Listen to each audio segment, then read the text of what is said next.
BBC News. Hello, I'm Moira Alderson.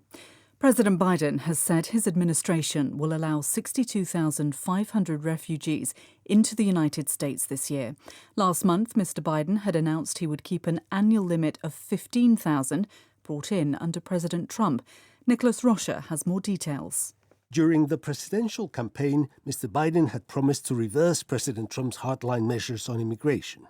But last month, President Biden decided to backtrack after his government found it difficult to handle the surge in migrants at the Mexican border. His U-turn was condemned by many Democrats and refugee aid groups.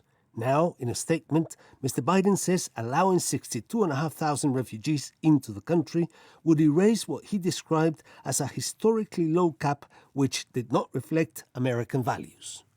The charity Save the Children says almost 5,000 children displaced by the fighting in the Tigray region of northern Ethiopia have been separated from their parents. Many have been arriving at displaced people's camps or informal shelters. Petra Straight is from the charity's Emergency Health Unit. The ongoing conflict is having a significant impact on families and their children. There is a lack of access to food and to water, as well as ongoing destruction of healthcare facilities and educational facilities. At the moment, the needs on the ground are huge, and what we're seeing is not enough funding to support the services that are required to reach children and their families. Security sources in Burkina Faso say gunmen have killed up to 30 people in the east of the country. A local official said a large group of armed men attacked the village of Kodjel early on Monday morning. A local self-defence group said the massacre could have been avoided as there had been warnings about a jihadist presence in the area for several days. Islamist attacks are increasingly common in Burkina Faso, especially in regions bordering Niger and Mali. The couple who founded the world's largest charitable foundation, Bill and Melinda Gates, have announced they are to divorce after 27 years of marriage. In a joint statement, the pair said they would continue to work together for their organisation. The couple have 3 children. Mr. Gates is the co-founder and former chairman of Microsoft. Here's Peter Bowes.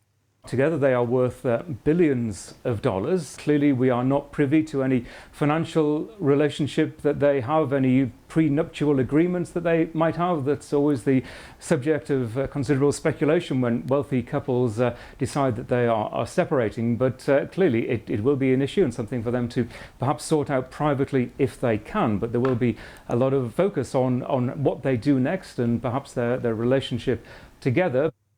Peter Bowes reporting. World News from the BBC.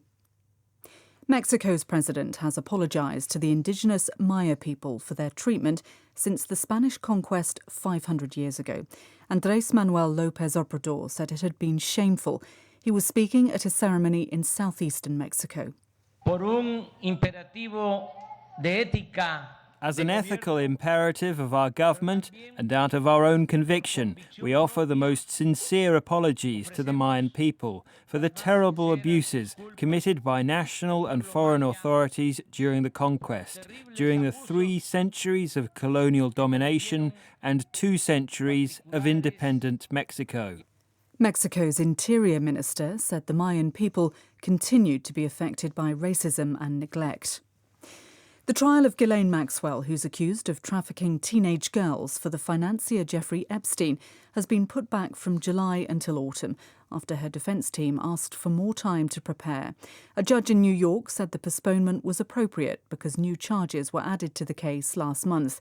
Ms. Maxwell denies all the allegations against her and has pleaded not guilty. The Australian Prime Minister, Scott Morrison, has said it's highly unlikely that Australians who skirted a travel ban to India would be jailed. A temporary travel ban between India and Australia began on Monday, with penalties of up to 5 years in prison and a hefty fine for anyone who tries to flout it. But it provoked a widespread backlash, with critics calling it immoral and some experts saying it may also be illegal. The US states of New York, New Jersey and Connecticut are to lift all restrictions on the capacity of bars, restaurants, museums, theatres and concert venues on the 19th of May. The states' governors said bringing forward the timetable for reopening businesses reflected declining coronavirus infections in the region. BBC News.